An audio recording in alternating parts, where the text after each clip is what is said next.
Her world was made of shadows and stone. It tasted of lye soap and smelled of damp wool, a place where the sun was just a rumor whispered through high, grated windows. To survive here, in the guts of the Silver Moon Palace, you had to be a ghost, a whisper. You had to be nothing. Mira was an expert at being nothing. Her feet made no sound on the cold flagstones as she carried a heavy basket of laundry, the clean linen smelling faintly of lavender and lies. Ahead, two voices, sharp and sweet like poisoned honey, drifted from a side chamber. Lady Cassia and Lady Amelie. They were supposed to be getting fitted for new gowns for the ceremony. Instead, they were tearing apart the world. Honestly, can you imagine if he chooses Alara Vance? Cassia's voice dripped with disdain. Her bloodline is so thin you can see right through it. The pack would never respect a Luna with such a weak wolf. Oh, darling, he won't, Amelie soothed, her tone just as sharp. The Alpha King needs a pureblood, someone of substance, someone like Seraphina. Her family has the power to unite the southern territories. Mira pressed herself deeper into the alcove, her breath caught in her chest. The royal mating ceremony. It was all anyone spoke of. A brutal, beautiful pageant where the Alpha King, Draven, would finally choose his mate, his Luna Queen. For the nobles, it was a game of power and ambition. For Mira, it was just another event she would have to scrub clean after. Deep down, she knew the truth. They weren't just talking about bloodlines. They were talking about worth. And in their world, she had none. As if pulled by a string, her gaze fell to the floor where the ladies had been standing. Something glittered. A silver locket, delicate and shaped like a crescent moon, lay abandoned on the stone. A tiny diamond winked at its center. It was worth more than she would make in 10 years. Her heart gave a painful thud. She could take it, disappear, start a new life far from here. But then, a memory surfaced. Her mother, years ago, her face worn and tired, pressing a stolen apple into her hand. The shame had tasted worse than any hunger. Her body moved on instinct. She scooped up the locket, its metal cool against her skin, and slipped back into the main hallway. Moments later, she saw Lady Cassia's handmaiden rushing past. Mira stepped into her path, holding out the locket. "My lady dropped this," she whispered, her eyes fixed on the floor. The handmaiden snatched it without a word of thanks, giving Mira a look that said, "How dare you touch it?" She scurried away. Mira simply faded back into the shadows, her heart aching. She'd done the right thing, she knew. So, why did it feel like she'd just proven, once again, that she was worth absolutely nothing at all? She didn't know what scared her more, the contempt of the nobles, or the fact that she believed every cruel word they said. The locket was gone, her chance was gone, and she was still just a ghost in the halls. A ghost who was about to be very, very late with the laundry. That thought, more than anything, sent a true chill of fear down her spine. From the highest balcony of the royal wing, the world looked like a map. Clean, orderly, distant. King Draven watched his royal guard train in the courtyard below, their movements precise, their power absolute. But all he felt was the suffocating weight of the crown on his head and the stale air of his palace. A palace full of wolves in fine clothing. His beta, Kyle, stood beside him, ever present, ever loyal. "The preparations for the ceremony are complete, my king. The delegations from the high families have all arrived. Lady Seraphina's party is—" "I don't care about Lady Seraphina's party, Kale." Draven cut him off, his voice a low rumble. He didn't turn from the rail. His gaze was fixed on the courtyard, but he wasn't watching the guards anymore. He was watching a slip of a thing, a maid. She was at the edge of the courtyard, near the kennels. A stray pup, small and shaking with fear, had darted out from the shadows, right into the path of the training grounds. The guards didn't even notice. They would have trampled it without a thought. But the maid, she noticed. She moved so quietly, a shadow detaching itself from other shadows. She knelt, murmuring something he couldn't hear, her movements slow and patient. She didn't offer food. Instead, she just waited. She let the terrified animal come to her. It was a small act, a meaningless act. And yet, in his world of grand gestures and brutal power plays, it was the only real thing he had seen all day. "My king," Kale pressed, his voice cautious. "The Moon Council grows impatient. They say an alpha without a Luna is a weakness, that a choice must be made. For the stability of the pack." Draven's hand tightened on the cold stone of the balcony. Stability. They spoke of stability while their daughters plotted and their sons sharpened their knives.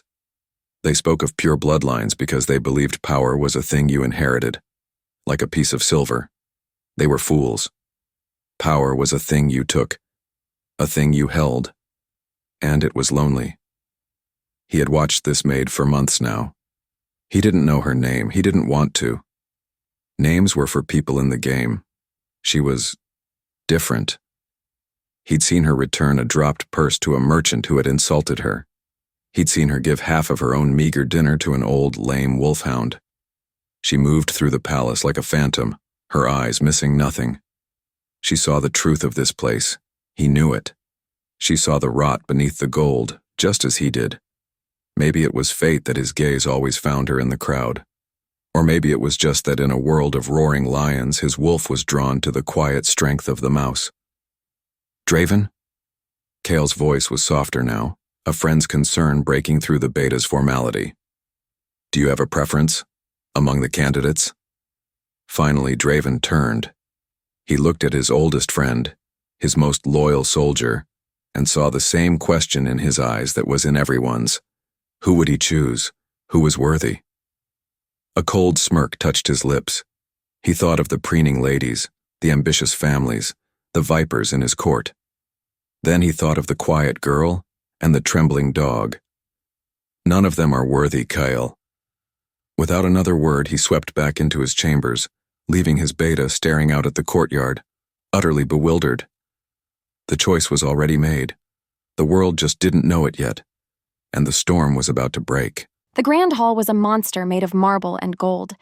Its ceiling soared into darkness, painted with heroes and legends whose names she could never remember. Her job was to make the floor shine, to erase every scuff and speck of dirt left by the endless parade of expensive leather boots. She was on her hands and knees, the wet rag cold in her raw fingers, when a shadow fell over her. Well, look what's crawling on the floor.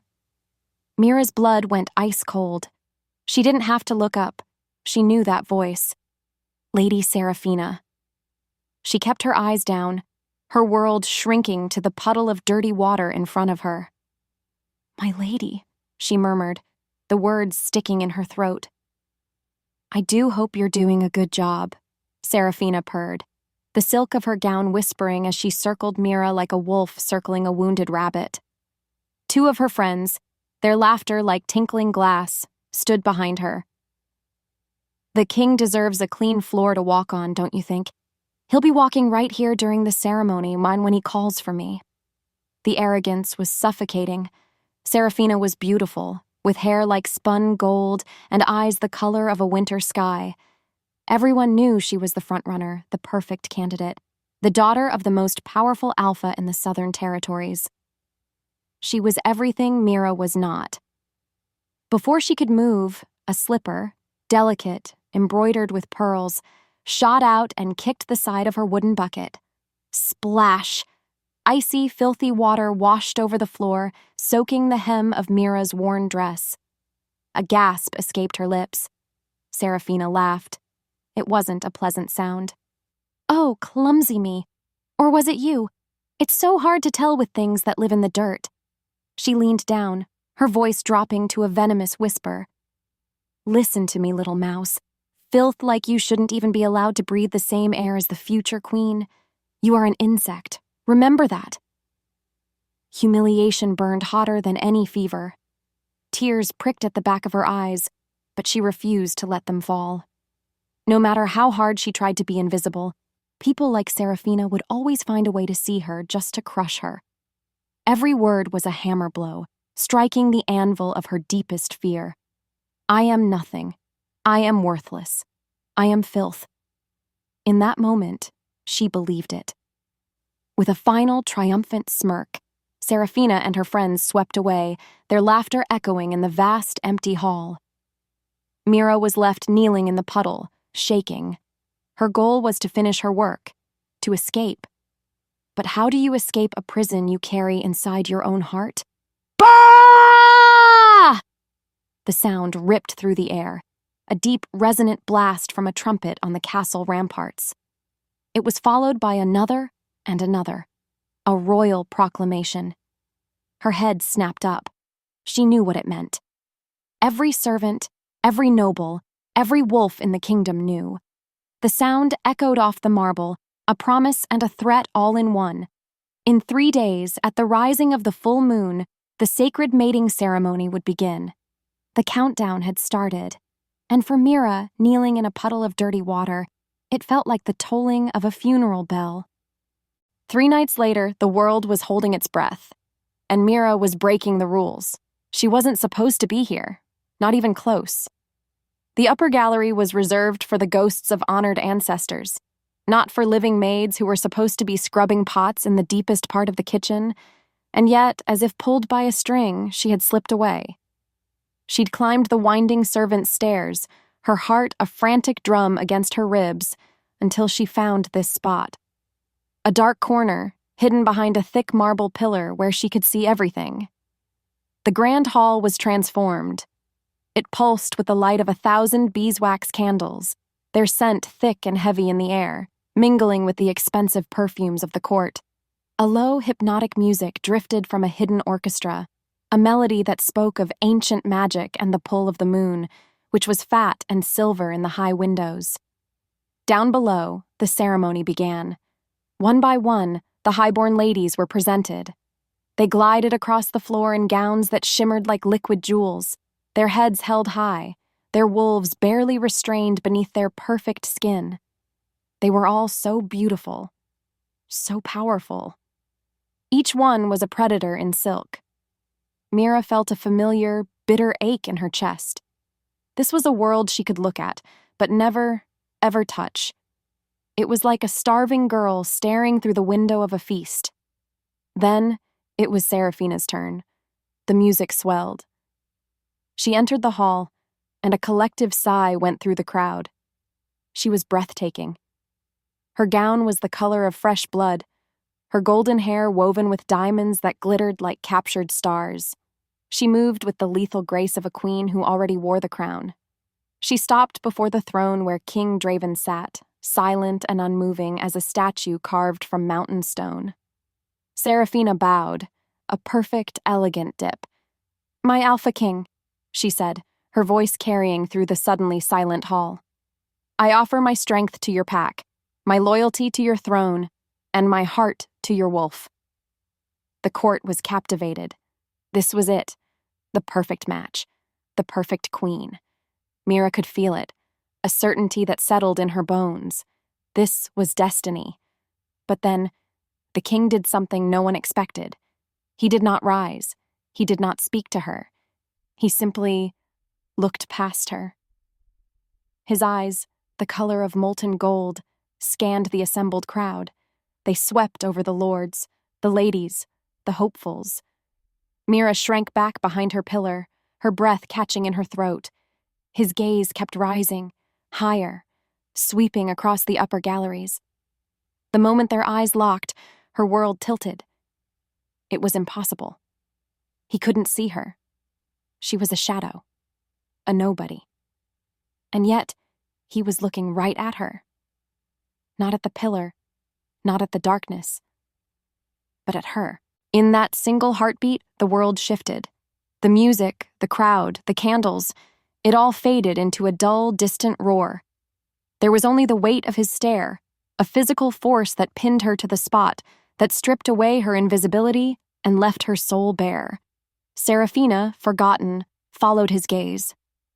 A flicker of confusion, then fury, crossed her perfect face. The entire court began to murmur, turning to see what, or who, had captured their Alpha King's attention. Without taking his eyes off Mira, Draven slowly raised his hand. He pointed, right at her. And his voice, a low growl that was not a shout but was somehow louder than any sound she had ever heard, echoed through the hall. Her. The word was a thunderclap in the silence. For a second, no one moved. No one breathed. It had to be a mistake, a joke, a cruel, vicious trick meant to humiliate some poor, stupid maid who had dared to watch a ceremony that was not for her. Her thoughts spun. Panic, white-hot and absolute, clawed up her throat. Her body moved on instinct, turning to flee, to run back to the darkness where she belonged. But it was too late. Before she could move, the heavy tread of armored boots sounded on the stone stairs behind her. Two of the king's royal guards, their faces grim, appeared at the top of the gallery. They were coming for her. The net had closed, and she was the prey. Silence. Then, outrage. It was a physical thing, a wave of shock and fury that rolled off the assembled pack below. Draven felt it wash over the throne, but it was like water on stone. He remained perfectly still, his gaze locked on the terrified girl in the gallery. He saw her turn to run, and the slightest of growls rumbled in his chest, a command that echoed in the marrow of her bones, even if she didn't understand it. Stay. He watched his guards ascend the stairs, their movements efficient and final. Down on the floor, Seraphina's face was a mask of utter disbelief, which was quickly cracking to reveal the raw, ugly fury beneath. Her father, Lord Valerius, took a half-step forward, his hand clenching, his own alpha wolf rising to challenge. Draven shifted his gaze just for a second and met the Lord's eyes. He didn't move a muscle. He didn't have to. The silent message was clear. Try it. Lord Valerius froze. This was the game. He had just thrown a boulder into the placid, poisonous pond of his court, and now he would watch the ripples. He had done it because he was tired of their lies. He had done it because he was tired of their ambition. More importantly, he had done it because his wolf, the ancient primal beast that sat behind his ribs, had looked at all the perfect, pure-blood specimens and found them wanting. And then it had looked into the shadows and found her. A soul that didn't posture or pretend, a soul that was true. Your Majesty. The voice of the High Elder from the Moon Council was thin and reedy, trembling with indignation. This is irregular. The sacred laws are clear. The Luna must be of high blood. The guards were bringing her down now, a ghost being dragged into the light. Her head was bowed, her cheap wool dress a stark gray smudge against the vibrant jewels of the court. She was trembling like a leaf in a storm, and a strange, unwelcome feeling pricked at him. Protection. He rose from the throne, his movements slow and deliberate. The hall fell silent again, waiting. He descended the steps, his boots echoing with finality. He walked right past the stunned Seraphina without a glance. He stopped directly in front of the girl as the guards released her. She wouldn't look at him. She was trying to shrink, to disappear into the floor. He could smell her fear. It was a sharp, clean scent, like ozone after a lightning strike. It was honest. Deep down, he knew the truth. He was asking the impossible of her. He was throwing her to the wolves, his wolves. But he also knew with a certainty that defied all logic, that she had the strength to survive, a strength she didn't even know she possessed. Look at me, he commanded. His voice was not harsh, but it held the undeniable weight of an alpha. Slowly, hesitantly, she lifted her head, and he looked into her eyes. They were the color of a forest floor in the rain, filled with a terror so profound it made his own wolf stir.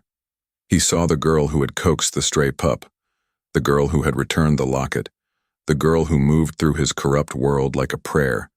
As if fate demanded it, he reached out and gently, so gently, placed a finger under her chin, tilting her head up fully.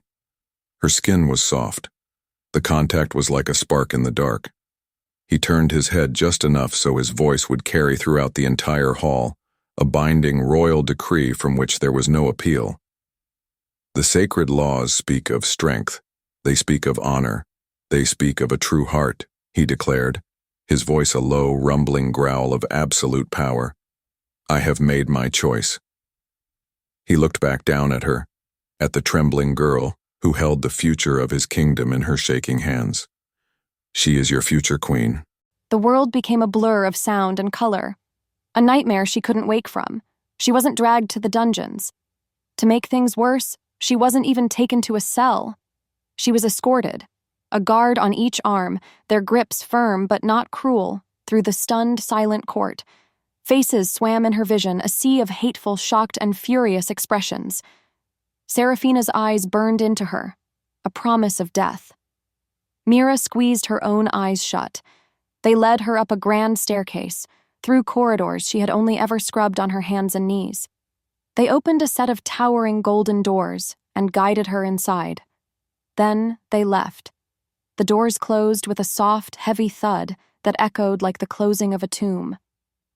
She was alone. Her breath caught. This wasn't a prison cell. This was the Queen's chambers.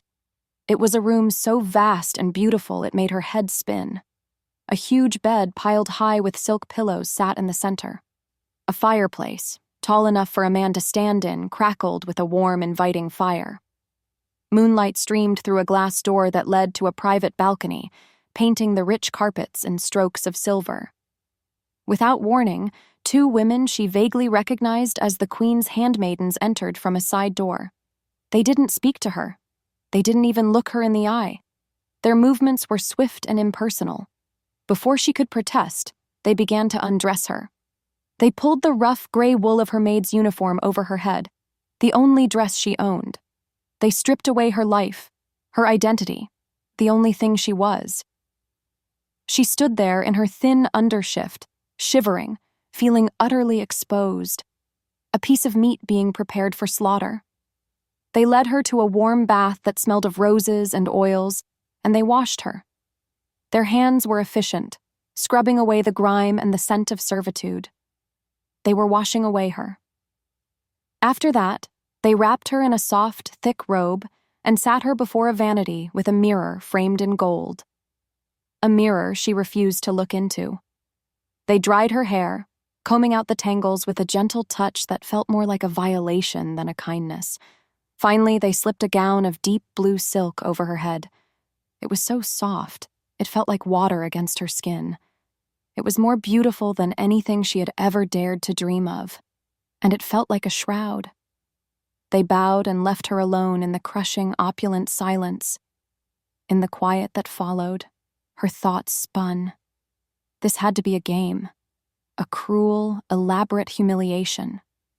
Maybe this was the king's plan all along, to dress her up like a doll, parade her before the court, and then laugh as they threw her back into the dirt. The thought was so vile, so terrifying, it made her want to be sick. The luxury wasn't a gift, it was the cage, the beautiful, terrifying cage. She walked on trembling legs to the glass doors, looking out at the moon. She could never go back. They had taken her dress. They had taken her name. She wasn't a maid anymore, but she wasn't a queen either.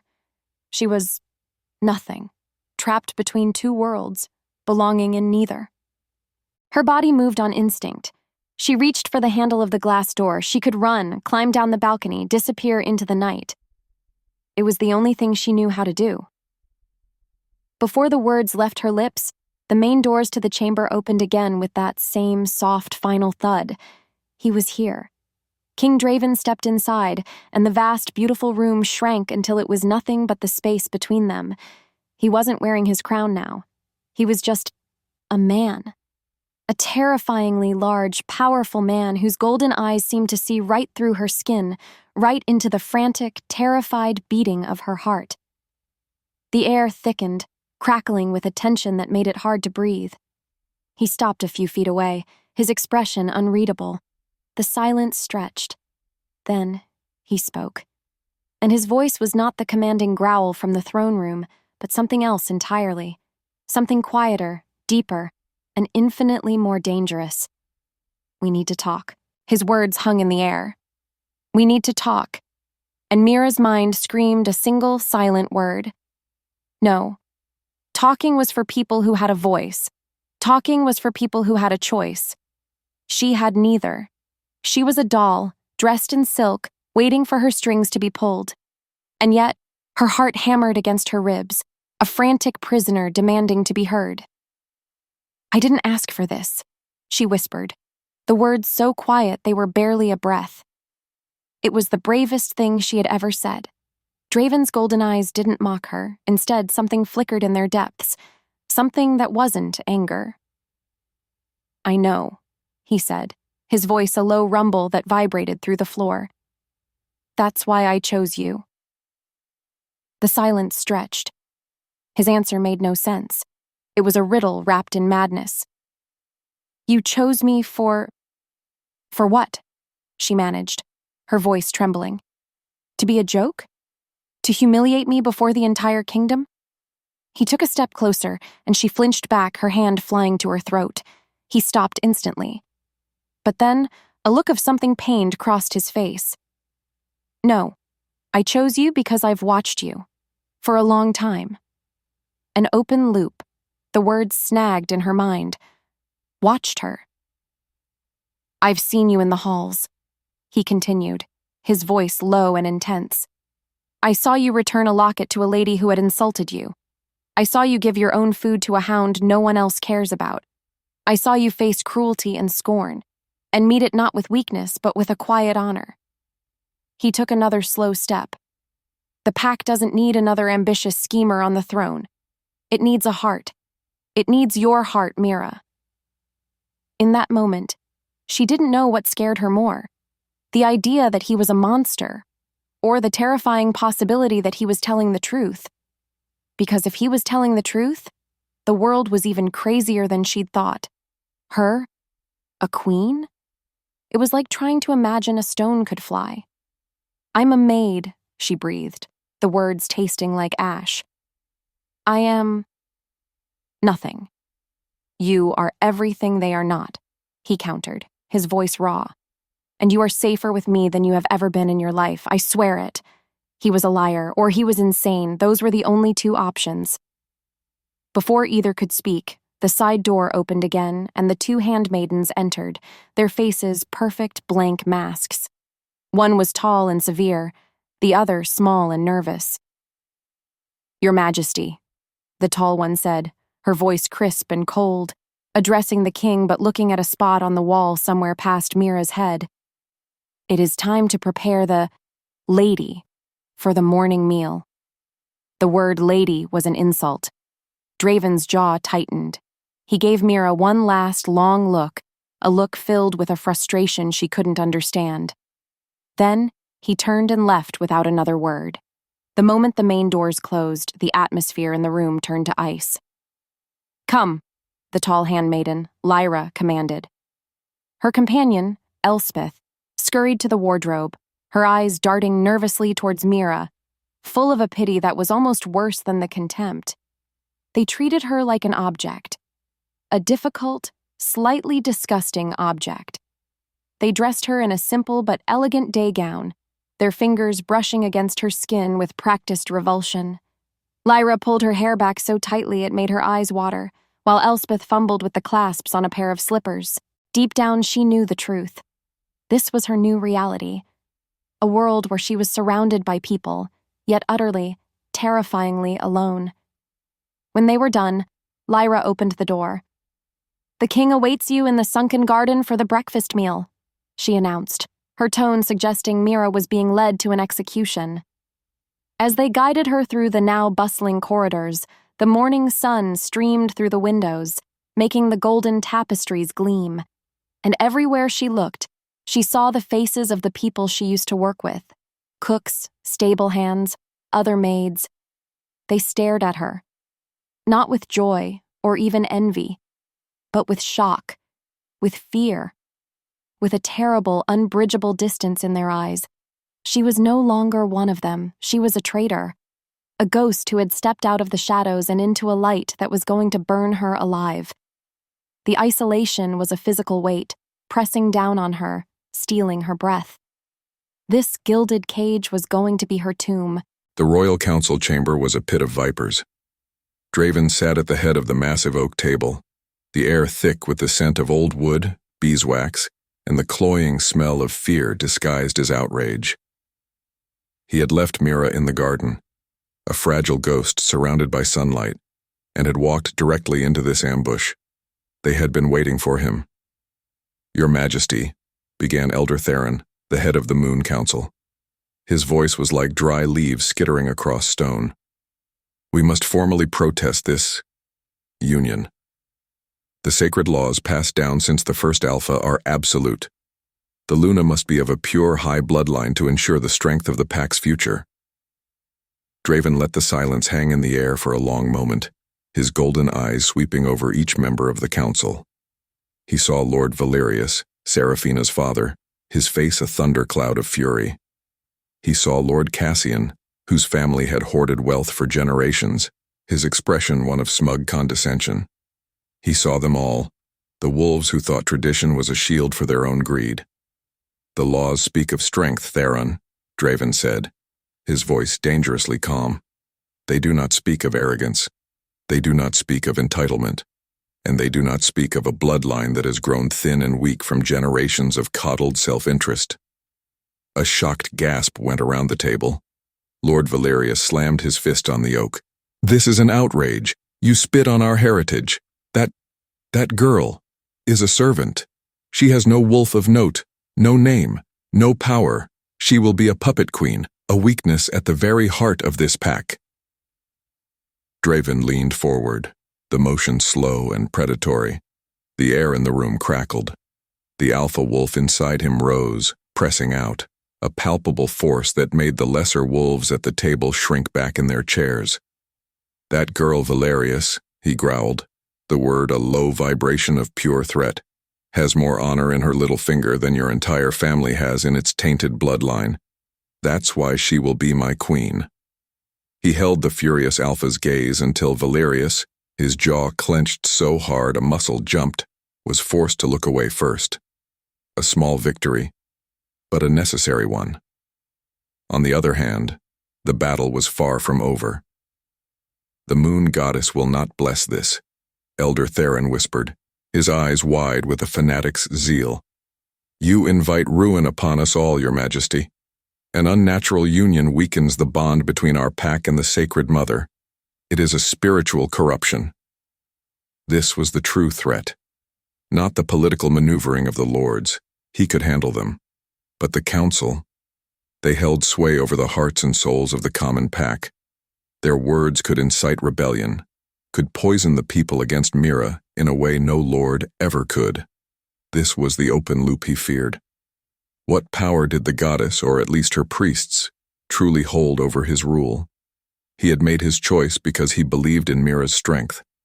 He had made his choice because he was suffocating in the stagnant hypocrisy of his court. He had made his choice because his very soul had recognized hers. But he had not considered the gods. Instead of arguing theology, he asserted his power. "I am the alpha of this pack," he stated, his voice ringing with absolute authority. He rose to his feet. "My choice is law. The girl is my intended mate. She will be respected as such. Anyone, lord or priest, who shows her disrespect will answer directly to me." He paused, letting his gaze drift over each and every one of them. "And I promise you, my answers are far more immediate than the goddesses." He turned and strode from the room, leaving a stunned, seething silence in his wake. The battle lines were drawn, the war had begun, and he had just placed the woman he had chosen, the woman he had to protect, at the very center of the storm. He could only hope her quiet strength was enough to withstand the hurricane he had unleashed. The sunken garden was supposed to be a place of peace. It was a beautiful, secluded area of the palace filled with the sweet, heavy scent of moon petal roses and the gentle sound of a trickling fountain.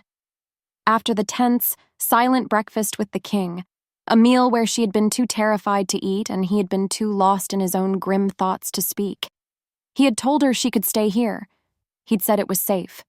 He was wrong. She was tracing the delicate edge of a white rose when a voice smooth as silk and sharp as glass cut through the air. "I see you've found my mother's favorite garden?" Mira froze, her hand hovering over the flower. She turned slowly. Lady Seraphina stood at the top of the stone steps that led down into the garden, a vision in pale green silk. The morning sun caught in her golden hair, making her look like some avenging angel. But her eyes were as cold and dead as a winter lake. "My lady," Mira murmured, automatically dipping into a curtsy before she could stop herself. The old habits were etched into her bones. Seraphina descended the steps, her movements fluid and graceful. "Oh, you don't have to do that anymore, do you?" she said, a cruel little smile playing on her lips. She stopped just a few feet away. "You're the king's... What is it he's calling you? His choice?"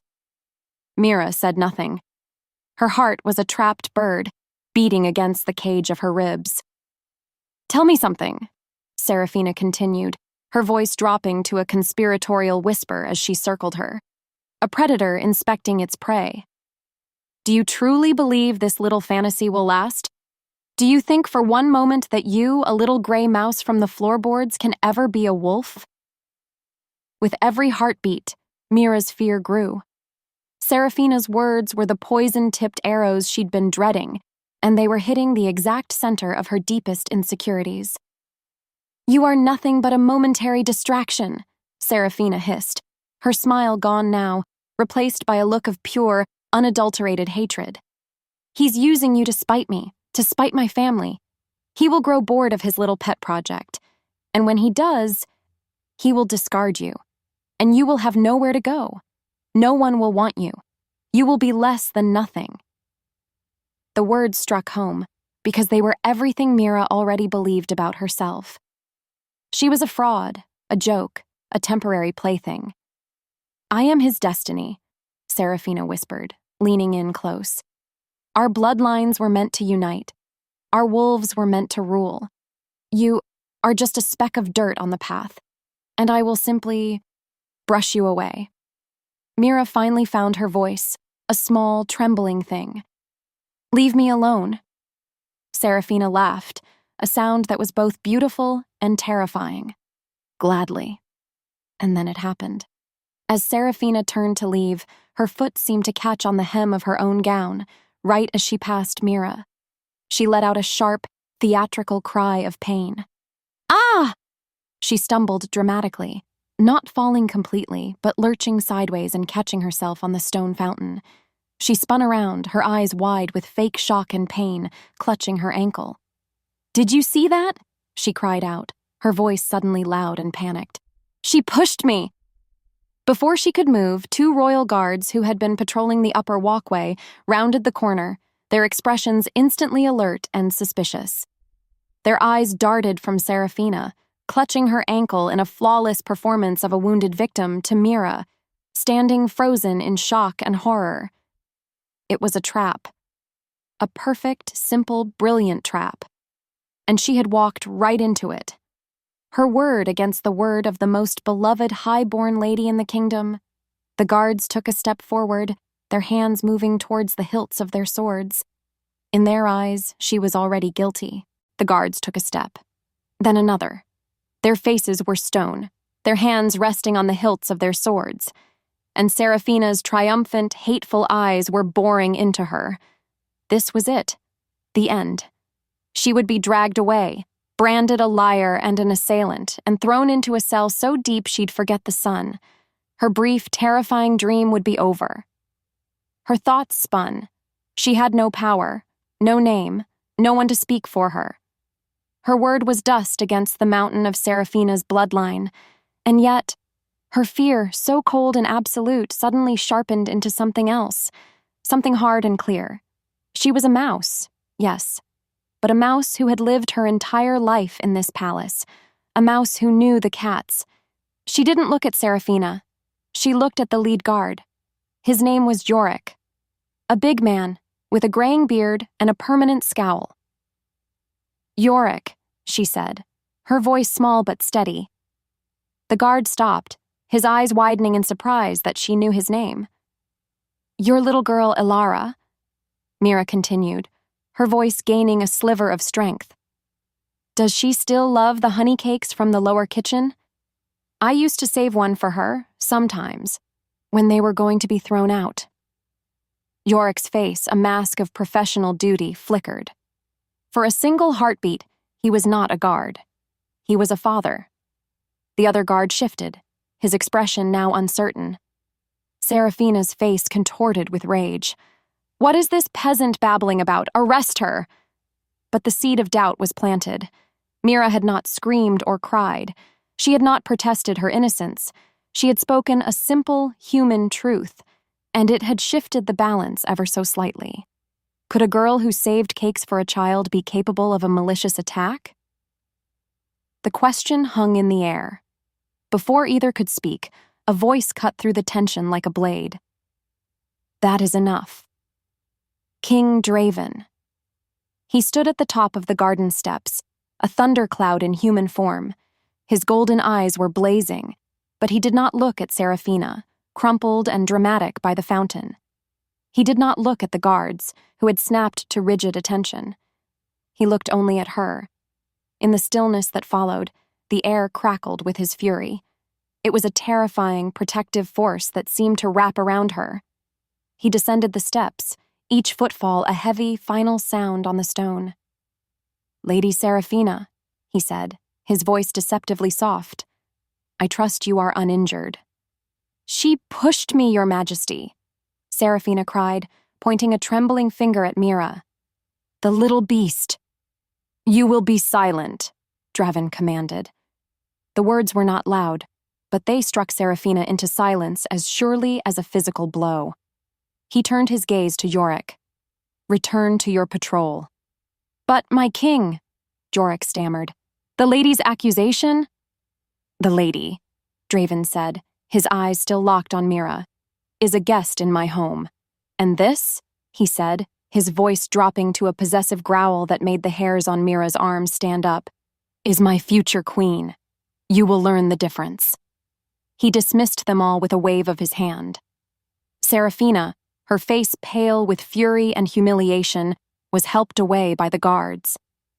Mira was left alone in the garden with the king, the scent of roses suddenly feeling suffocating.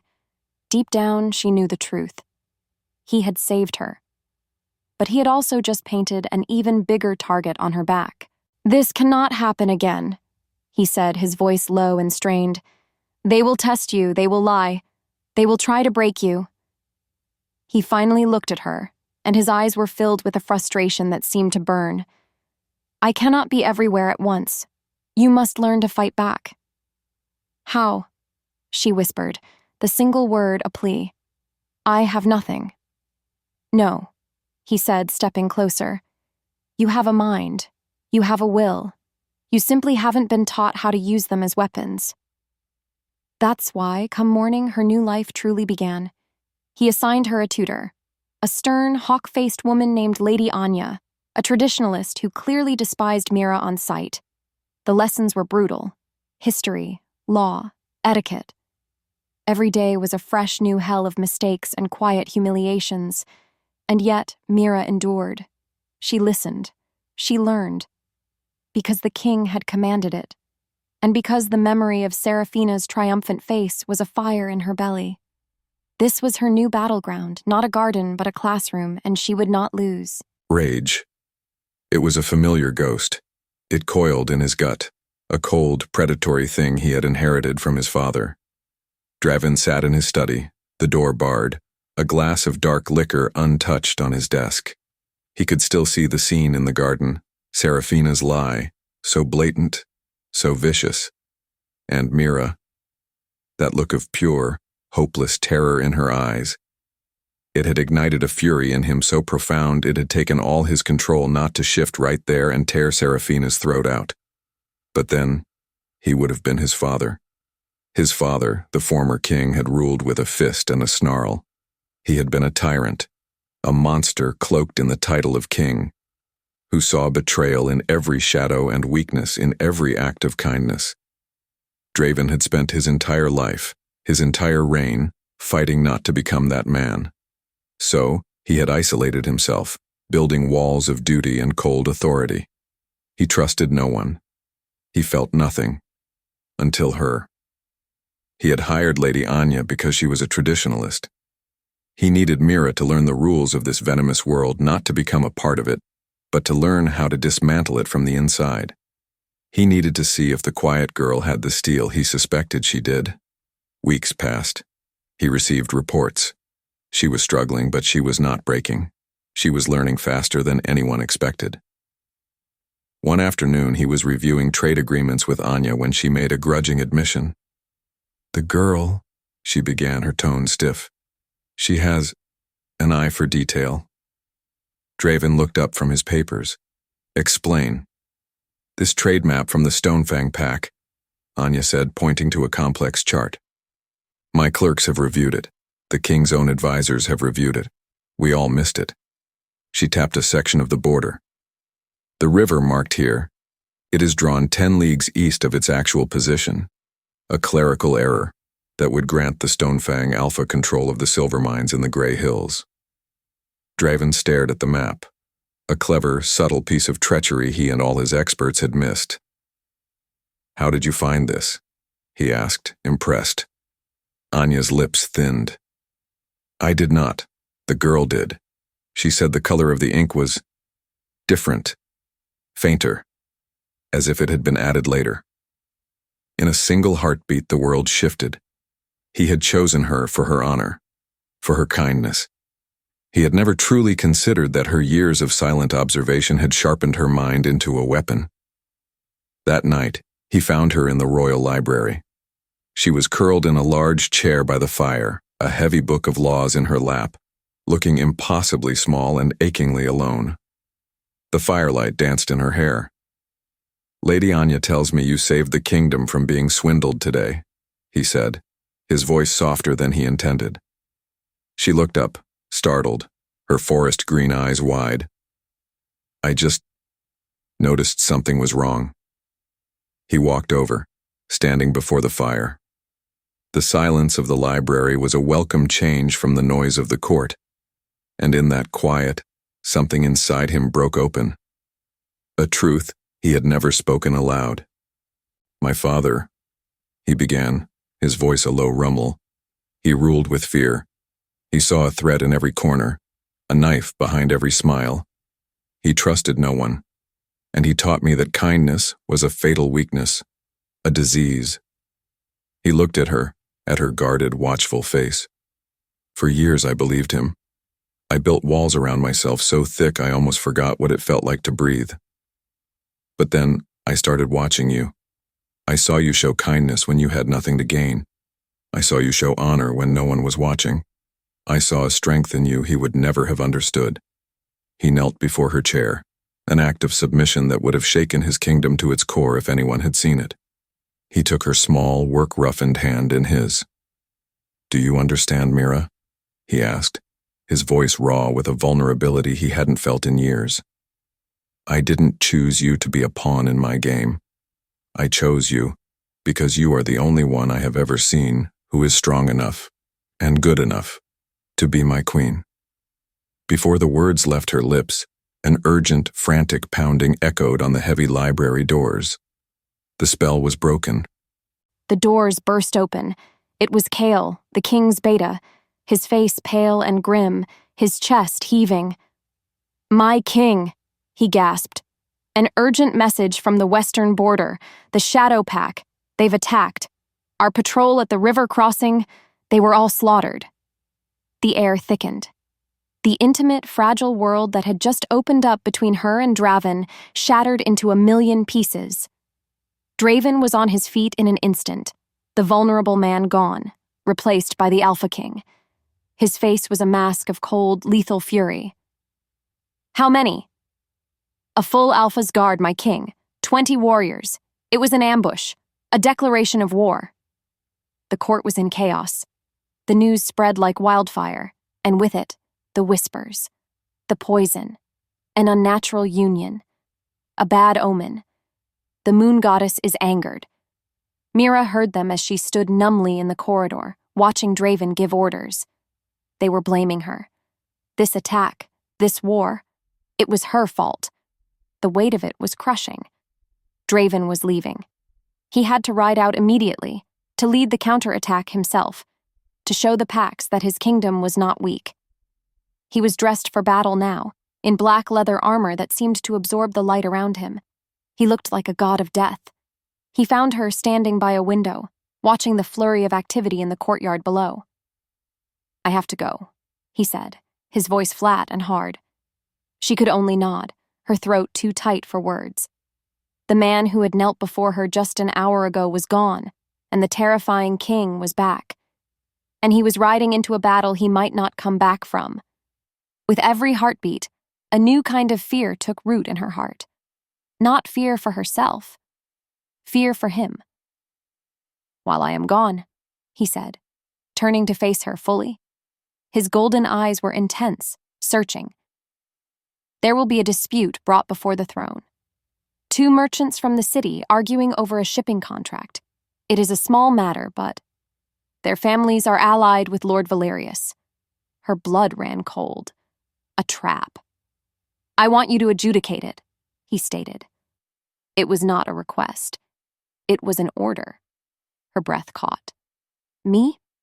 But I can't. I don't know the law. You know what is right and what is wrong," he interrupted, his voice softening just a fraction. "I saw what you did with the map. Trust your instincts. Trust what you see, not what you hear." As if the world narrowed, there was only the two of them. This was not a punishment. This was a test. More than that, it was an act of trust. After everything he had just told her in the library, he was trusting her with a piece of his power, his authority. He was giving her a sword and telling her to fight. "I will try," she whispered. A flicker of something, pride, approval, warmed his eyes. He reached out, his armored glove hesitating for a moment before his thumb gently brushed her cheek. A touch that was both a promise and a farewell. Without another word, he turned and was gone, his long strides eating up the distance down the corridor. Mira watched him go until he disappeared. Then, she looked out the window again. She saw him mount his massive black warhorse, the setting sun glinting off his armor. He looked every inch the terrifying Alpha King the world believed him to be. But as the silence roared in her ears, she saw something else. High on a balcony across the courtyard, Lady Seraphina stood watching him leave. And on her beautiful face was a slow, triumphant, utterly reptilian smile. The king was gone, and the wolves were closing in. The small throne room felt bigger than the grand hall, colder. It was a place of judgment, all dark wood and severe tapestries, with a single, imposing throne at one end. Not the Alpha King's grand seat of power, but this one. This one felt more intimate, more dangerous. Mira sat upon it, the carved wood cold against her back, her borrowed silk dress feeling like a costume for a play she hadn't rehearsed. Below her, the two merchants, Master Valerius and Master Boren, stood with their backs ramrod straight.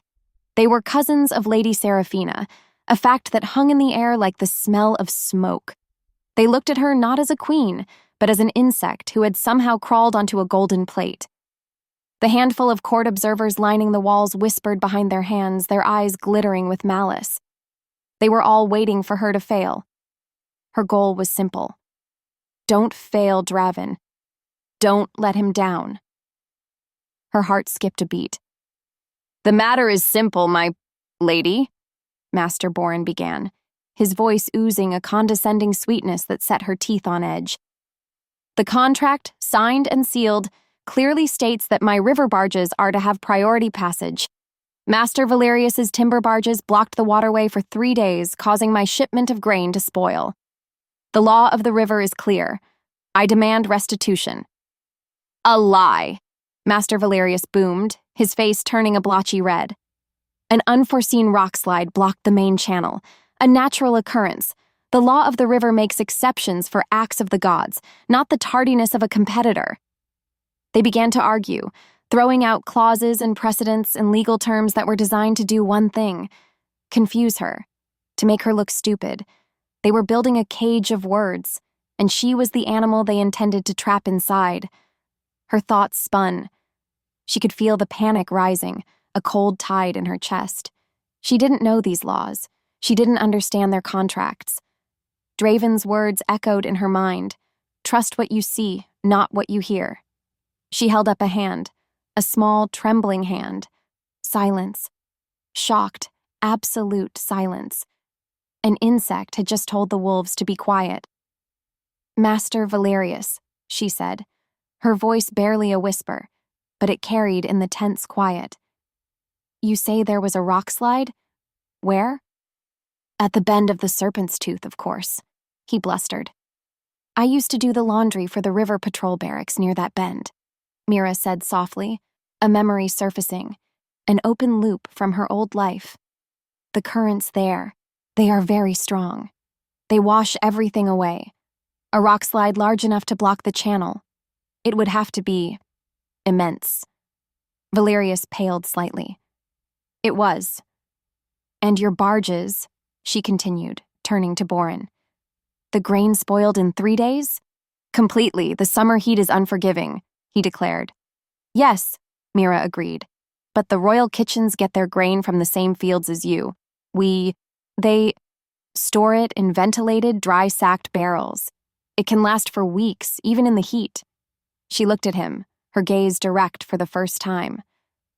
"How is your grain stored, Master Boren?" The tension broke. He sputtered, his eyes darting to his cousin. He had no answer. In a single heartbeat, the world shifted. She saw it. The lie. It wasn't about the law at all. It was a simple, grubby little fraud. Boren had likely bought already spoiled grain for cheap and was now trying to blame Valerius to get the pack to pay for his losses, with Valerius getting a cut. "The law of the river is important," Mira said, rising from the throne. She felt a strange new power humming in her veins. "But the law of the pack is more important, and the law of the pack says you do not lie to your alpha, or his chosen." She looked at the stunned faces of the merchants. "Master Boren, you will pay Master Valerius a fine for falsely accusing him, and you will both restock the royal granaries, at your own expense, for wasting the crown's time with your pathetic little games." She held her breath, waiting for the explosion. Instead, there was only a stunned silence. She had not only solved the puzzle, she had punished them both for their arrogance. She turned and walked from the room, her head held high, not looking back. She didn't see the look of grudging respect on Cale's face, who had been observing from the back. She didn't see the shock on the faces of the court observers. But as she passed the doorway, she heard Master Valerius's voice, a low, venomous whisper to his cousin. "That little gutter rat. She will pay for this. I swear it on my family's name." She had won, and she had just made an enemy who would not rest until she was destroyed. He returned smelling of blood, sweat, and victory. The war with the Shadow Pack had been swift and brutal. Draven had crushed their rebellion with a merciless efficiency that would be whispered about for years to come. And yet, as he rode through the gates of the palace, his mind was not on the battle. It was not on the reports his lieutenants were shouting in his ear. It was on her. The first thing he heard was the story of the adjudication. Kyle met him in the armory, a rare, wide grin on his face. "She was magnificent, my king," his beta said, helping him unstrap his heavy leather armor. "She didn't use their laws. She used common sense, like a knife. She gutted them with it, right in front of everyone. Lord Valerius's cousin looked like he'd swallowed a toad." A low, rumbling sound started in Draven's chest. A purr. Pride. It was a warm, unfamiliar feeling, and it settled deep in his bones. He had been right about her. He had seen the steel beneath the silk. "Where is she?" he asked, his voice rough. "The Queen's balcony, I believe," Kale said, the title falling from his lips with a newfound ease. Draven didn't wait. He strode through the palace, ignoring the bowing servants and the questioning looks of the lords. He was a man on a singular mission. He found her there. standing in the moonlight. The silver light turned the deep blue of her dress to black and made her skin seem to glow. She was looking out over the sleeping city, her expression thoughtful, and for the first time since he'd met her, she didn't look terrified. She looked like she belonged, as if she felt it, etched in fire. She turned before he even spoke a word. Her eyes widened when she saw him, and a small, breathless gasp escaped her lips. And in that single moment, he saw it all. Relief, joy, and a deep, gut-wrenching fear that he had not come back at all. "You're safe," she whispered. "I am," he said, his voice softer than he'd intended. He walked towards her until he was standing just a breath away. The scent of moon-petal roses from the garden below mixed with her own clean, honest scent. It was intoxicating. "Kyle told me what you did," he murmured, his gaze tracing the curve of her cheek. "He said you were magnificent." A faint blush colored her cheeks. "I was angry. They thought I was stupid. They were wrong," he growled, a possessive, protective sound. He reached out, his hand hesitating for a moment before he gently tucked a stray strand of hair behind her ear. His knuckles brushed her skin.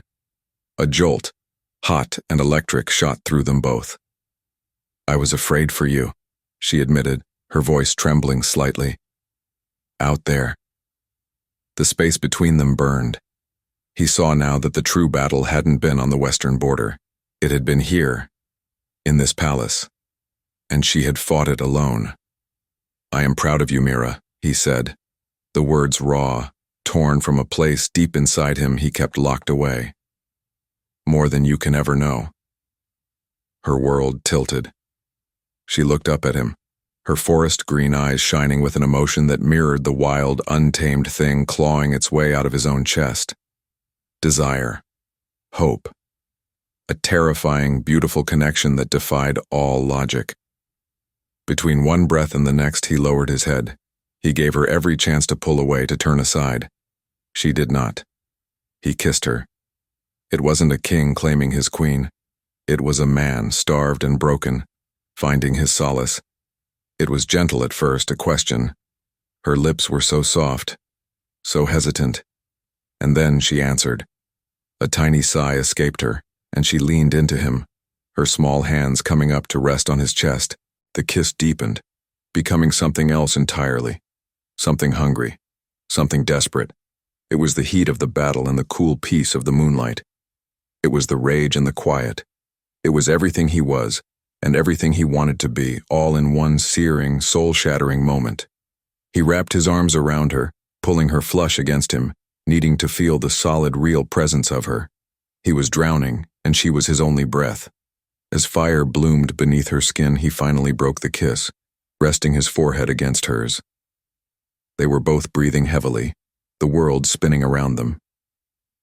"Mira." He breathed her name like a prayer. But then, a tiny sound. A scrape of a shoe on the gravel path in the garden just below the balcony. His head snapped up, his alpha senses screaming.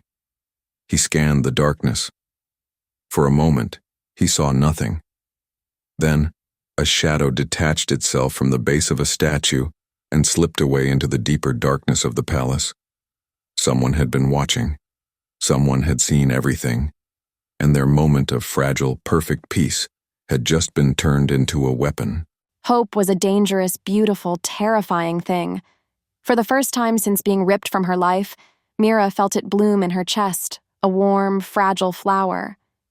The king's kiss, Draven's kiss, had changed everything. It wasn't a claim of ownership. It was a confession, a promise. It had felt real. The next day, she walked into her etiquette lesson with Lady Anya, and for the first time, she wasn't trembling. She held her head a little higher. She met the tutor's stern gaze without flinching. She was still terrified, yes. But it was a different kind of fear now. Now, she had something to fight for, something to lose. They were in the middle of a lesson on pack alliances when the commotion started.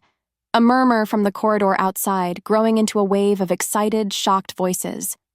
Lady Anya frowned, her concentration broken. What is that infernal noise?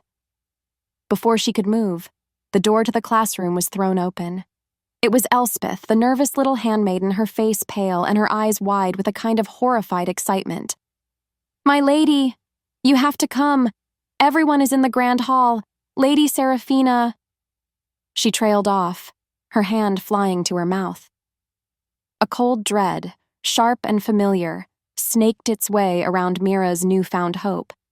She followed Lady Anya out into the corridor, which was buzzing with servants and guards all hurrying in one direction. They flowed with the current, carried along until they reached the entrance to the grand hall. And she saw it. The hall was packed. The entire court was there. And in the center of it all, Lady Seraphina was being helped to a velvet chaise lounge. She looked pale and delicate, her hand resting protectively on her stomach. Her personal physician, a portly man with a self-important air, was standing beside her. Lord Valerius was hovering nearby, his expression a perfect blend of concern and righteous fury. Draven stood alone near the throne, his face an unreadable mask of stone.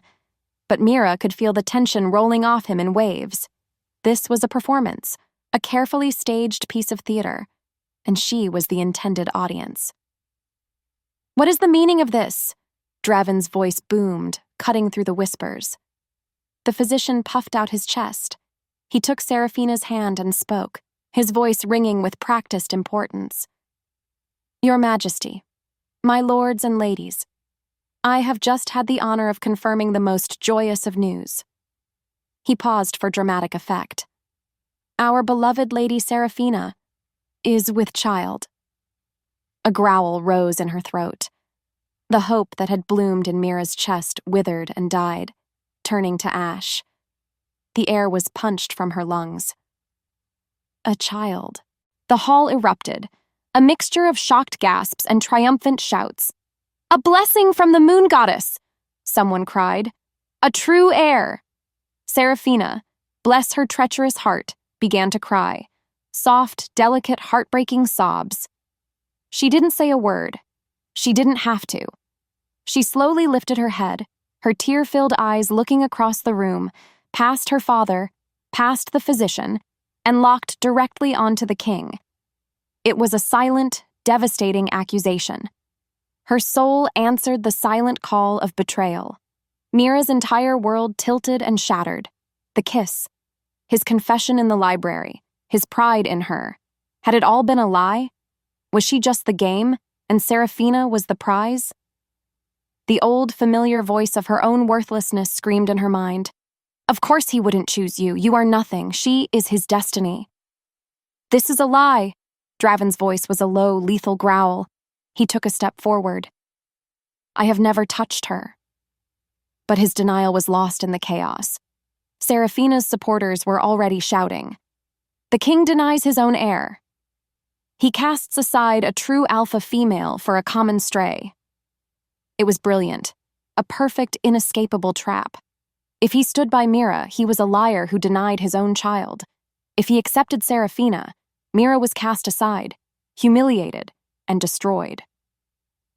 High Elder Theron of the Moon Council stepped forward, his face grim. "Your Majesty, this changes everything." He raised his hands for silence. "An heir is a sacred gift. A child of a high-born alpha cannot be denied. The council must convene.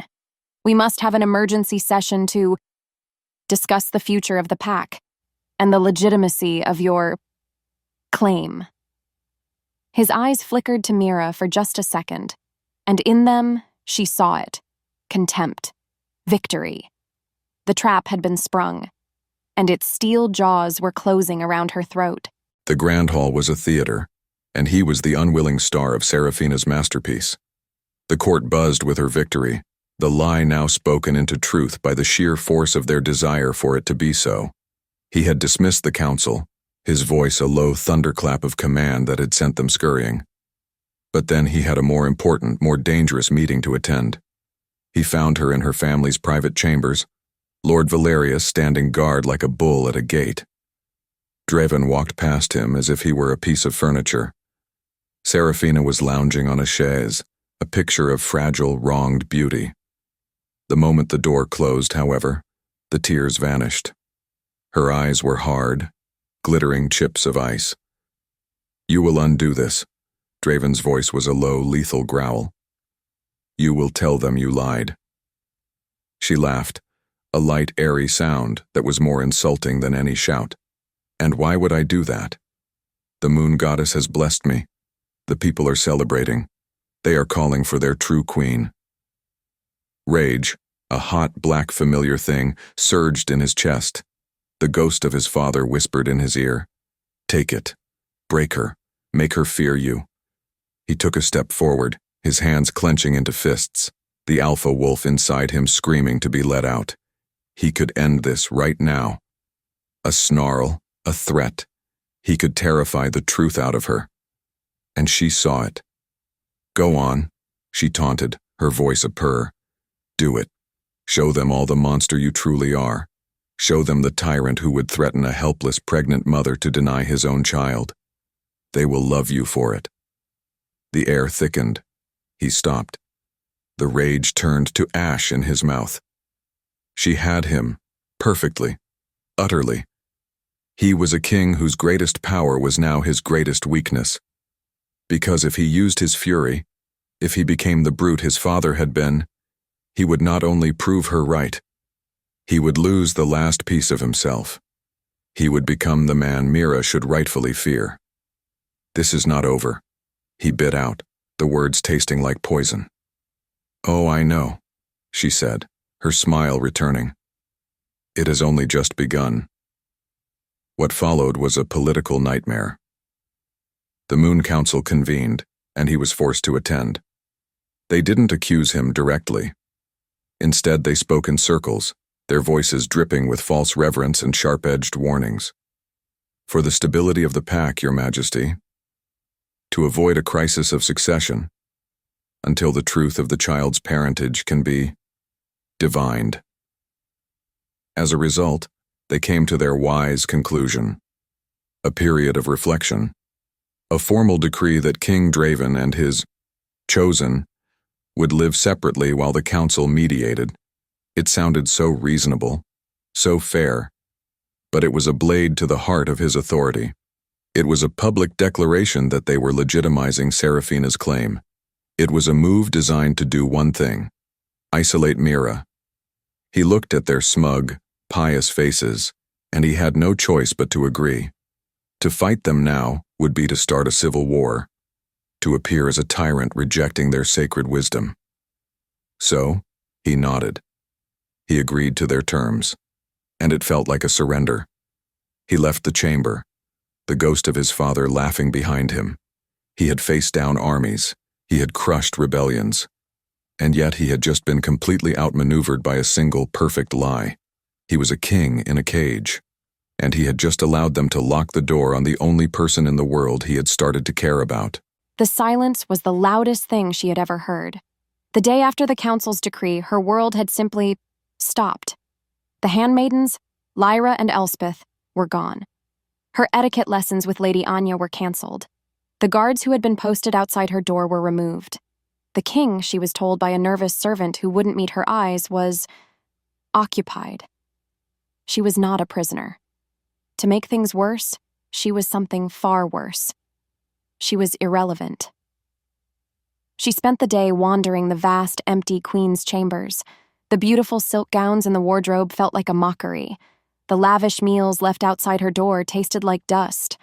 She was a ghost again, but this time, her prison wasn't the servants' passages. It was a gilded cage of terrifying luxury. In the quiet that followed, she tried to hold on to the memory of his kiss on the balcony.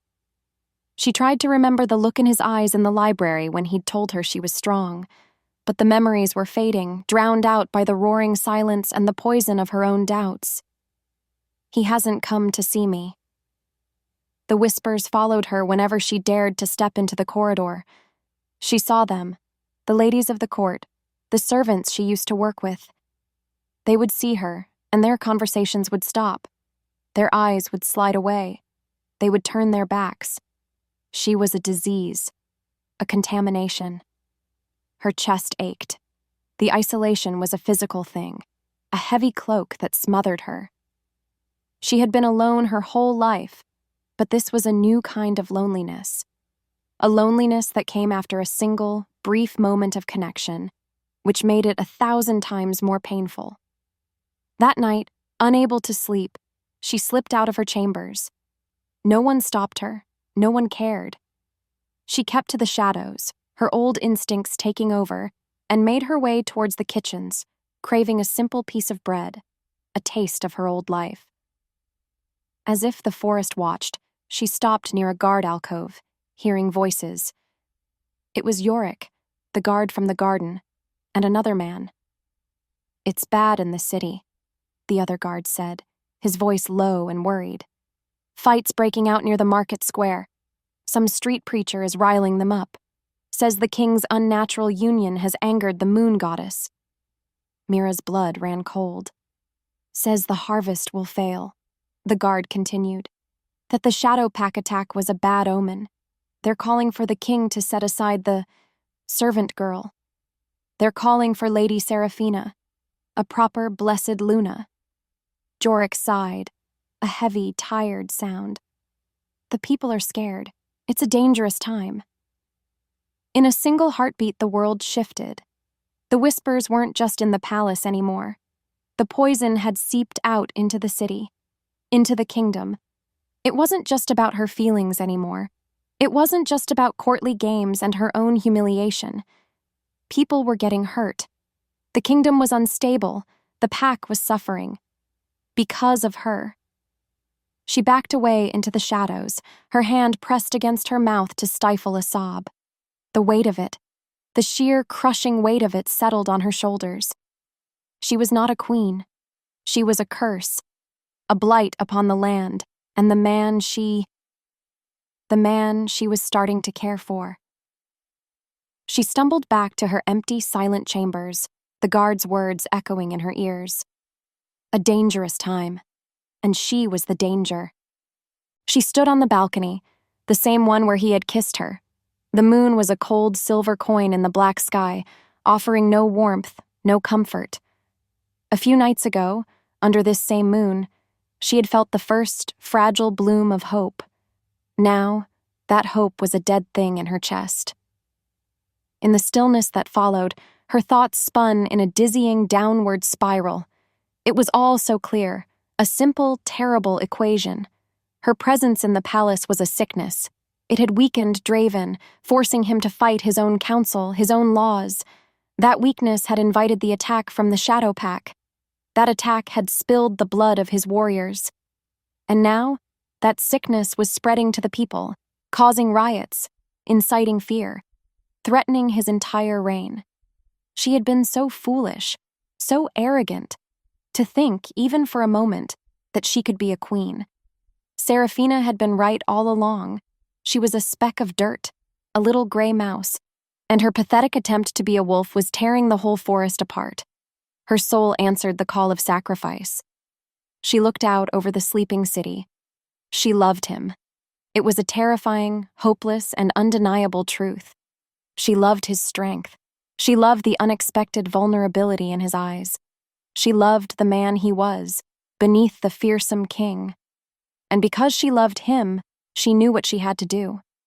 Her deepest flaw, the belief that had been beaten into her since birth, now presented itself as a noble, selfless solution. I am unworthy. I am nothing. And the kindest, most loving thing a nothing can do is to disappear.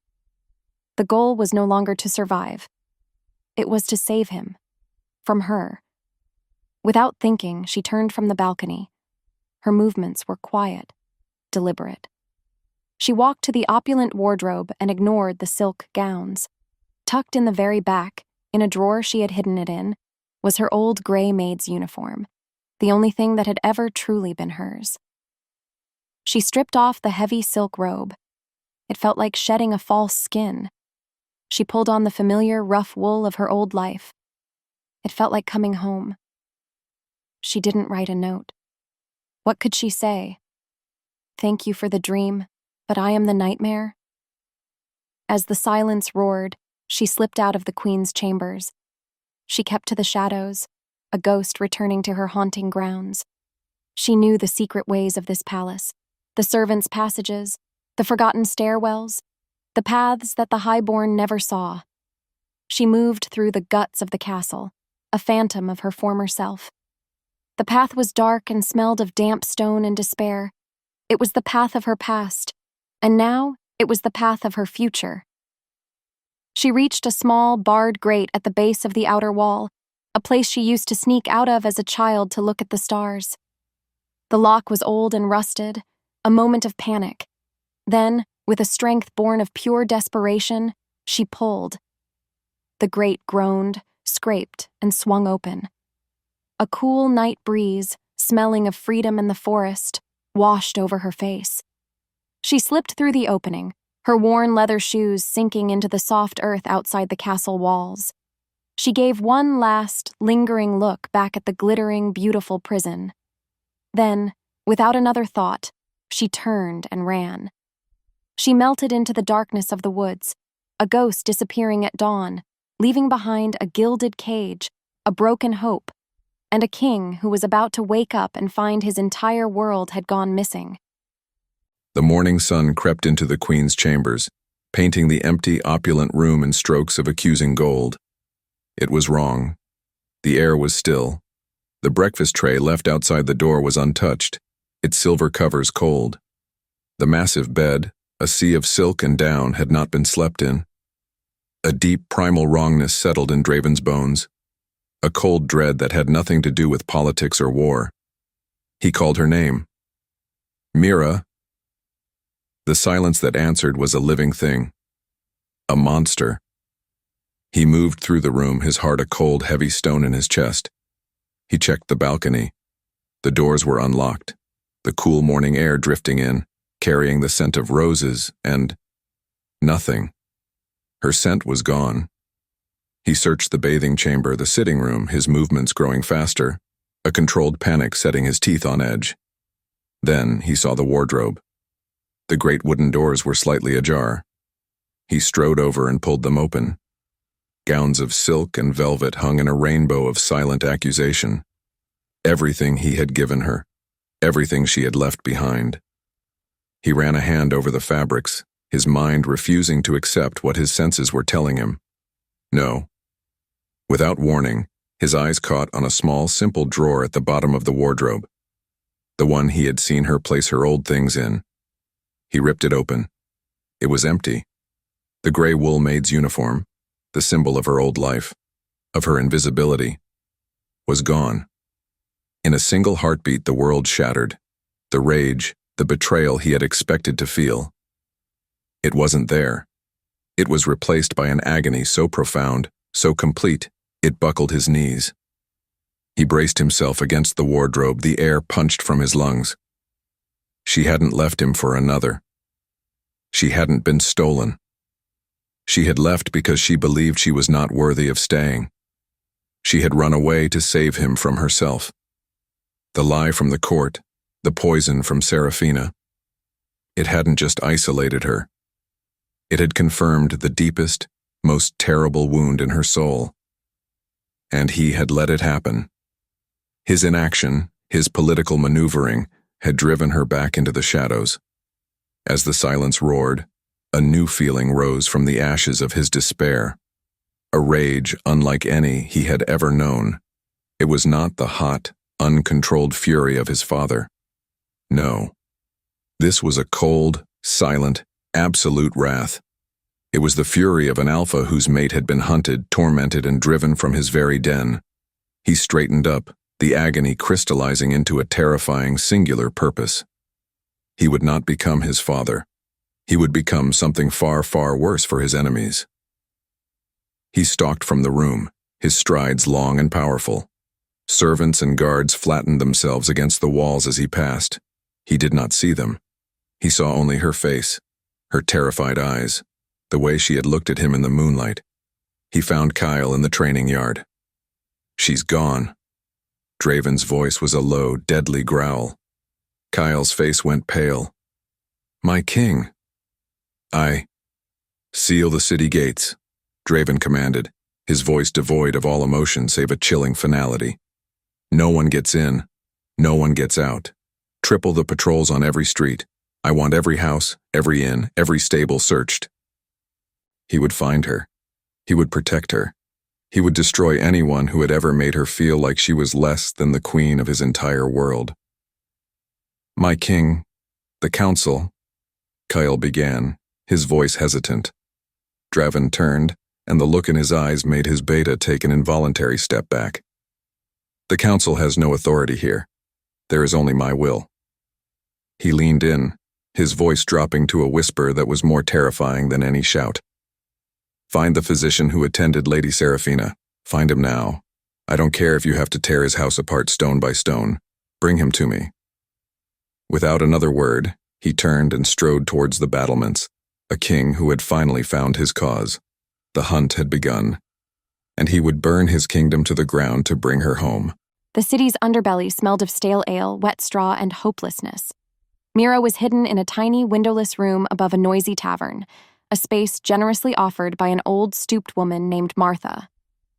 Years ago, Mira had taken a lashing from a steward on Martha's behalf, claiming she had been the one to spill a pot of soup.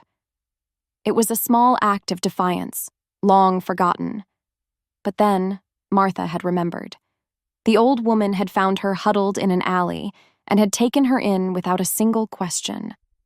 "The world is cruel to little birds," Martha had rasped, pressing a cup of weak tea into her shaking hands. "We must keep our own safe." Now, Mira was planning her escape. A merchant's caravan was leaving for the southern territories at dawn. Martha had arranged her passage. By the time the sun was high, she would be just another ghost, lost on a dusty road, the memory of a king's kiss fading like a dream. It was the right thing to do. The only thing to do. So why did it feel like she was tearing her own heart out? As if fate whispered, the sound of loud, drunken laughter drifted up through the floorboards from the tavern's common room below. She crept to the door, cracking it open just enough to listen, a habit from her old life she couldn't break. "A king's ransom, I tell you," a voice slurred, thick with wine and arrogance. "More gold than I've seen in a lifetime." Mira froze. She knew that voice. The physician. Seraphina's physician.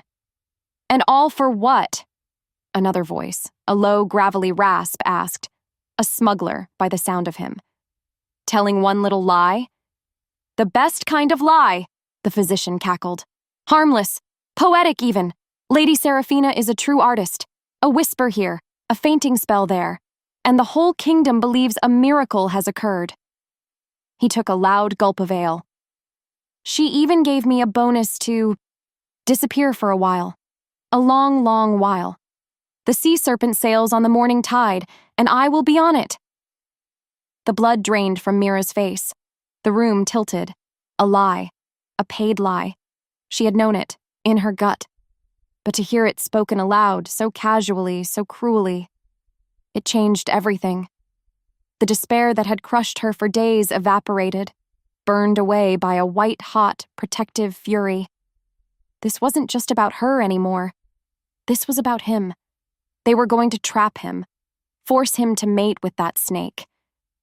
They were going to steal his throne, his future, his happiness, all with a single, perfect lie. And the proof was drunk and boasting in the room below. Her wolf pressed forward and she let it happen. Her mind raced. She couldn't run. Not now. Running meant letting them win. Running meant condemning Draven to a life with a woman who would poison him from the inside out. She had to act. But how? She couldn't go to the palace. She would be arrested before she got within 100 feet of the gates. She had no one to trust. No one. Except Kale, the king's beta.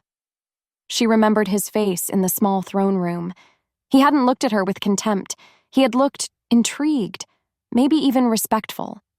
He was loyal to Draven, fiercely so.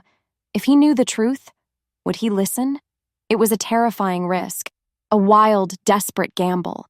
But it was the only one she had. She found a grimy street urchin loitering near the tavern's back door. His eyes were sharp and hungry. She pressed her last silver coin into his small, dirty hand. It was the coin she had been saving to buy bread on the road. "I need you to take a message to the castle," she whispered, her voice urgent. "To the king's beta, Kale. Can you do that?" The boy's eyes widened at the sight of the coin. He nodded eagerly. "Tell him this," Mira said, her voice low and clear. "Exactly this. The serpent's tooth is a lie. The physician holds the cure. Alley of the Broken Barrel at moonrise. Can you remember that?" The boy nodded again, his eyes fixed on the silver. "Go," she urged. "Run." He disappeared into the twilight shadows. Mira leaned back against the cold, damp wall of the tavern, her heart hammering. The trap was set. Now she could only pray that she hadn't just arranged her own execution.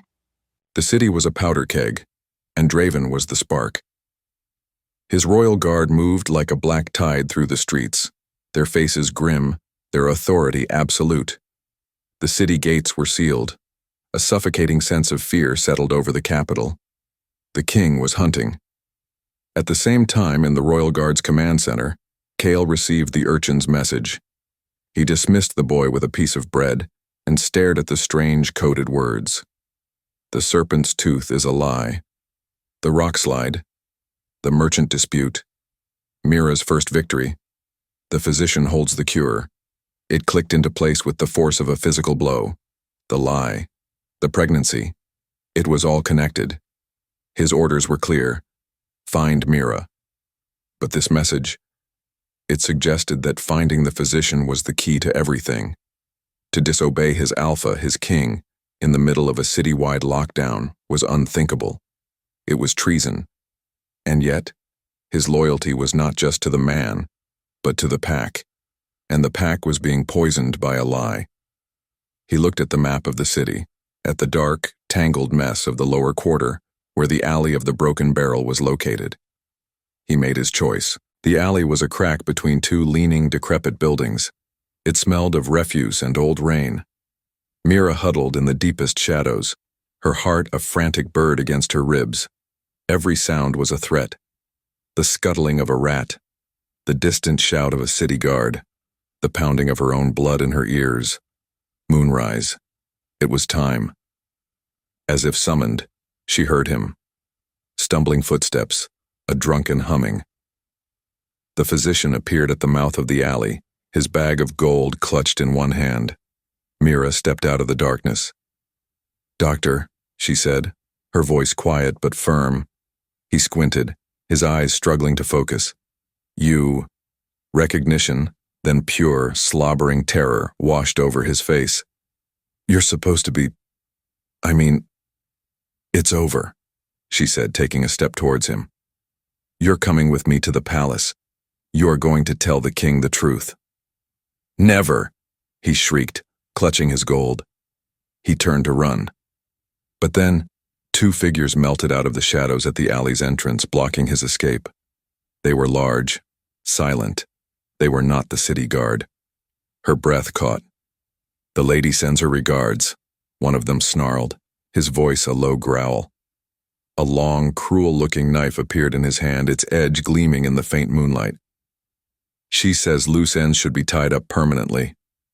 The physician screamed, a high, thin sound of pure terror. The assassins moved, not towards the physician but towards her. He was the target, but she was the threat. Her instincts surged. She scrambled backwards, her foot slipping on the slick cobblestones. This was it. Serafina wasn't just going to let her disappear. She was going to have her erased. One of the men lunged, the knife a silver blur. Clang! The sound of steel on steel exploded in the narrow alley. Out of the darkness at the other end of the alley, a line of black-armored figures appeared, swords drawn. At their head was Kale, his face grim, his sword deflecting the assassin's strike. "Looks like you have a choice to make," Kale said, his voice cold as iron. The assassins didn't hesitate. With snarls of fury, they turned from Mira and charged Kale's men. The alley erupted into a chaotic symphony of grunts, curses, and the shriek of sword against sword. Mira scrambled to the terrified physician, grabbing his arm. "We have to go." But before she could move, the first assassin, having shoved one of Kale's guards aside, spun around. His eyes, full of a cold, dead light, locked on her. He ignored the battle raging around him. He had his orders. He raised his knife and lunged, a victorious snarl on his lips. There was no one between them. No time to scream. No place to run. The world narrowed to a single point of glittering steel. Whoosh! A black shape, impossibly fast, shot past her from the mouth of the alley. It was not a man. It was a force of nature, a blur of shadow and fury that slammed into the assassin, sending him flying into the brick wall with a sickening crunch. The figure straightened up. It was Draven. His golden eyes were blazing with a light that was not entirely human. He was not wearing armor, but he was more terrifying than any army. He looked at the chaos, at the remaining assassin battling his guards, at the whimpering physician, and finally, at her. The hunt was over, and now, the wolves had come to collect. The knife lunged. The world ended. And then it began again. The black shape that was Draven moved with a speed that wasn't natural. It was a blur of contained violence, a storm given form. He didn't just stop the assassin. He became the impact. There was a sickening crunch as the man's body hit the far wall and slid to the cobblestones in a broken heap. The remaining assassin, locked in combat with Kale, froze for a single, fatal second. It was all the time Draven needed. He was on him in a flash, a blur of motion ending with a precise, brutal strike that sent the second man to the ground, unconscious, but alive. As the silence roared, the alley was suddenly still, littered with groaning bodies. Kale and his guards stared, breathing heavily, their eyes wide with awe at their alpha's unrestrained power. Draven didn't look at them. He didn't look at the whimpering physician who had collapsed into a puddle of his own terror. He only looked at her. His golden eyes were blazing, but beneath the terrifying fury, there was something else. A raw, ragged relief so profound it felt like a physical blow. He stalked towards her, each step a judgment. He stopped just before her, his chest heaving, his presence so overwhelming it stole the air from her lungs. He reached out, his hand shaking almost imperceptibly, and his fingers brushed a smudge of dirt from her cheek. A touch so gentle it broke her heart. Her breath caught. "You're hurt," he growled, his voice a rasp of raw emotion. It wasn't a question. She shook her head, unable to speak. His gaze hardened as he looked past her to the terrified physician. "Get him on his feet," he snarled at Kale. "We're going back to the palace. Now, it's time to end this." The grand hall was a sea of shocked, confused faces. Word had spread like a plague wind. The king had sealed the city, and now he had returned, dragging a prisoner and his runaway choice. Seraphina was there, near the throne, Lord Valerius and the High Elder Theron flanking her like twin pillars of arrogance. She looked pale, but her eyes glittered with a cold, triumphant fire. She thought she had won.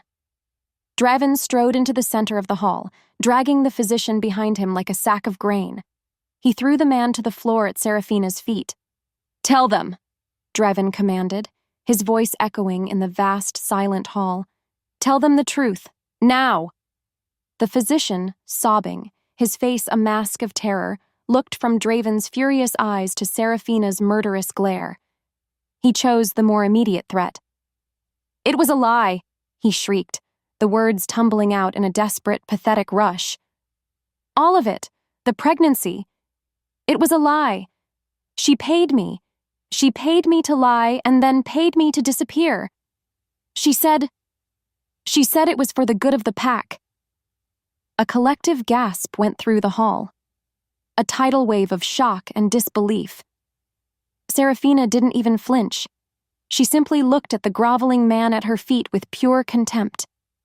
Then, she looked at Draven, her chin held high.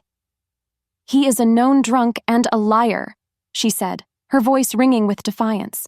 And even if it were true, I did it for the kingdom, to save us from her. She pointed a shaking finger at Mira. A nameless, bloodless nothing. I acted to protect the sacred lineage, to give the pack a proper queen, not a gutter rat you picked up for your amusement. The moment her name left his lips, something inside Mira snapped. The fear, the doubt, the lifetime of believing she was worthless. It all burned away, leaving behind a cold, clear, and quiet certainty. She stepped forward. All eyes turned to her. The little gray mouse daring to step into the circle of wolves. She didn't look at Serafina. She looked at the faces of the court, at the members of the council. She is right, Mira said, her voice not loud, but clear and steady, carrying to every corner of the hall. I am not a high-born lady. I have no titles. I have no ancient name. My blood is not pure. She paused, letting the truth of her words settle. But I have swept the floors of this palace. I have washed its linens. I have served its food. And so, I have listened. I have listened to the guards worry about their children. I have listened to the cooks complain about the price of grain. I have listened to the farmers who come to the city, their faces lined with fear of the coming winter. She turned her gaze to High Elder Theron. You speak of the strength of the pack, Elder. But does strength come from a name? Or does it come from a harvest that is plentiful? Does it come from a bloodline, or from ensuring the children of the city do not go hungry? Her voice trembled, but with passion, not fear. You want a queen who understands power. I understand what it is to have none. You want a queen who understands wealth. I understand what it is to be poor. You want a queen who will lead the pack, but I am one of them. I am not above them. My only loyalty is to their survival. Is that not the true purpose of a Luna? As the echo faded, there was only silence. A profound, stunned silence.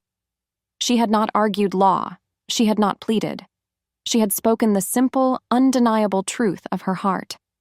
Serafina was speechless, her face a mask of pure, uncomprehending rage. Mira finally turned and looked at Draven, and in his golden eyes, she saw no longer a king, but a man looking at her with such raw, undisguised awe, with such fierce, protective love that it took her breath away.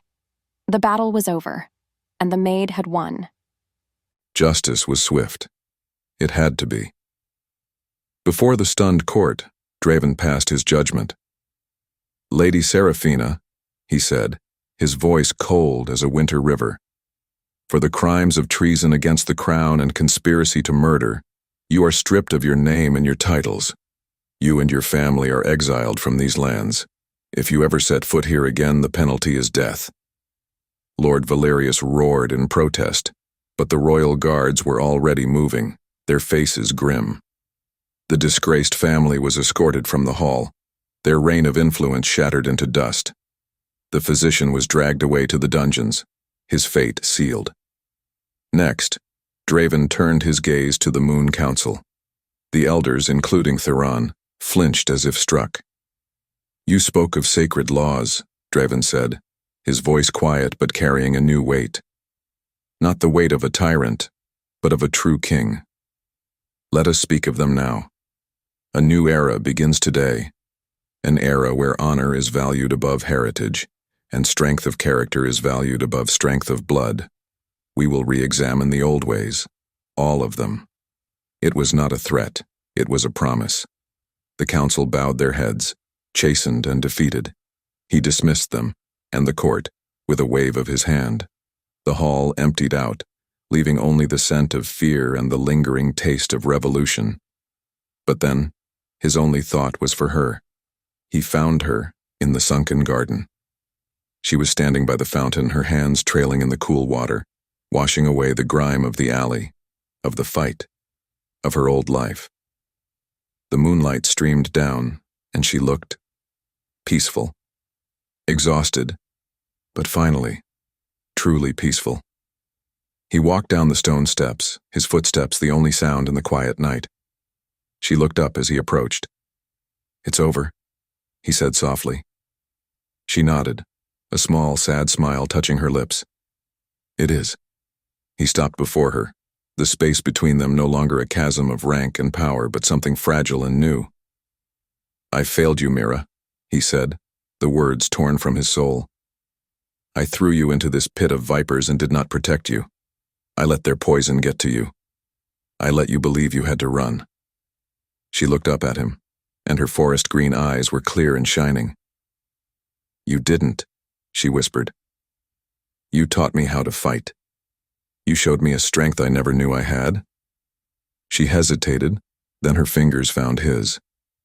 "And then, you came for me."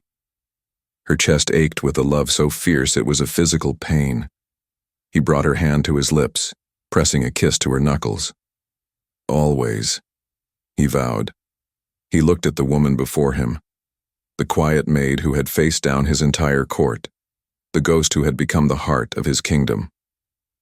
"You saved me," he said, his voice raw with an emotion he no longer tried to hide. "From all of them, and from the man I was afraid I would become." She squeezed his hand, her answer not in words, but in the simple, perfect truth of her touch. 2 moons later, the small throne room was filled with the low murmur of voices. Not the sharp, calculating whispers of the court, but the honest, worried tones of farmers, merchants, and guild masters. Mira sat not on the throne, but at a simple wooden table with them, a map spread out between them. She was listening. "The early frost in the northern valley has ruined half the crop, my queen," a farmer said, his face etched with worry. "We won't have enough to last the winter. And the trade route through the mountains is still too dangerous since the war," a merchant added. "The cost of bringing in grain from the coast will be too high for most." Mira looked at the map, her brow furrowed in concentration. She pointed to a winding, forgotten path. "What about this, the old river road? It's longer, yes, but if the King's Guard were to patrol it, could we move the grain that way?" The moment the words left her lips, she felt a presence behind her, a warm, familiar scent of pine and strength. "An excellent suggestion, my queen." Draven's voice rumbled softly beside her ear. He placed a hand on her shoulder, a simple public gesture of partnership. The farmers and merchants looked on, their faces filled not with fear of their king, but with a new kind of respect for their queen. This was her new life. Not a life of gowns and balls, but of purpose. She had become the bridge, the voice for the voiceless, the heart that tempered the Alpha's steel. Later that evening, they stood on the main balcony of the palace, looking out over the capital during the festival of the reawakening moon. The city below was a sea of joyful lights and music. Draven, in his formal attire, was every inch the king. Mira stood beside him in a simple but elegant gown of deep forest green, her hair unbound. She was not a maid, and she was not a doll. She was herself. He took her hand, his fingers lacing with hers. He turned to the cheering crowd below. "People of the Silver Moon Pack," he called out, his voice booming with a new kind of power, not of a ruler, but of a leader. "For too long we have been guided by old laws and blind tradition. Today we forge a new path. I give you not just a queen of high blood, but a Luna of true heart." He raised their joined hands into the air. "I give you Mira, my mate, my partner, my queen." A roar of genuine, heartfelt approval went up from the crowd. They were not cheering for a title. They were cheering for the girl who understood them, the woman who had given them a voice. Her soul answered the roar of the pack. She looked at Draven, and the love that flowed between them was a tangible thing, a bond not of sacred law, but of shared scars and a hard-won future. She looked out at the sea of faces, at the people she now belonged to and who belonged to her. She was not invisible anymore. She was seen. She was loved. She was home.